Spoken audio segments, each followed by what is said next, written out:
Hi friends, welcome to Mohnish Cafe. இன்னைக்கு நம்ம பார்க்க போற டிஷ் புதினா துவையல். இந்த துவையல் இட்லி தோசை சாதத்துக்கு சூப்பரா இருக்கும். வாங்க ஃப்ரெண்ட்ஸ், அது எப்படி செய்யறதுன்னு பார்க்கலாம். இப்போ நான் தவாவில் 1 டீஸ்பூன் அளவுக்கு ஆயில் சேர்த்துருக்கேன். இப்போ அதில் 6 பல் பூண்டு, கறிவேப்பிலை, 2 பச்சை மிளகாய் சேர்த்து ஃபஸ்ட்டு நான் வதக்கிக்கிறேன். பூண்டு நல்லா வதங்கிடுச்சு. இப்போது நறுக்கி வச்சுருக்க சின்ன வெங்காயத்தை நான் சேர்த்துக்கிறேன். வெங்காயம் நல்லா வதங்கினதும் நான் சின்னதாக 2 தக்காளி கட் பண்ணி வச்சுருக்கேன். அதை சேர்த்து கொஞ்சமாக உப்பு போட்டு தக்காளியை நல்லா வதக்கி எடுத்துக்கிறேன்.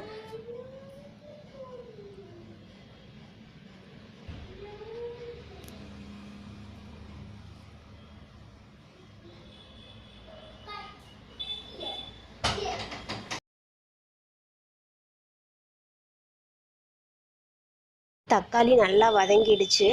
இப்போ வாஷ் பண்ணி வச்சுருக்க புதினாவை அதில் சேர்த்து நல்லா வதக்கிக்கலாம்.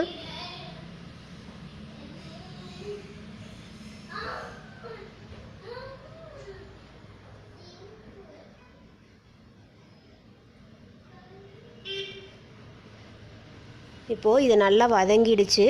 இதில் நான் கொஞ்சமாக தேங்காய் சேர்த்து அதை ஒரு 2 நிமிஷம் வதக்கிக்கிறேன்.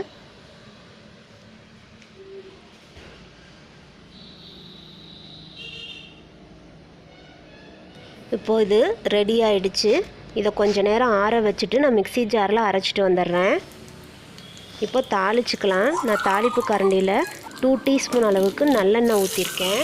இப்போது அதில் கடுகு, கருவேப்பிலை, ஒரே ஒரு வரமிளகாய் சேர்த்து நான் தாளித்து எடுத்துக்கிறேன். புதினா துவையல் ரெடி ஆகிடுச்சு. இந்த ரெசிபியை ட்ரை பண்ணி பாருங்கள் ஃப்ரெண்ட்ஸ், எப்படி இருக்குன்னு சொல்லுங்கள். இந்த ரெசிபி பிடிச்சிருந்தால் லைக் பண்ணுங்கள், உங்கள் ஃப்ரெண்ட்ஸ் அண்ட் ஃபேமிலி கூட ஷேர் பண்ணுங்கள். மறக்காமல் மோனிஷ் காஃப் சேனலை சப்ஸ்கிரைப் பண்ணி பக்கத்தில் இருக்க பெல் பட்டனை கிளிக் பண்ணுங்கள். Thank you friends.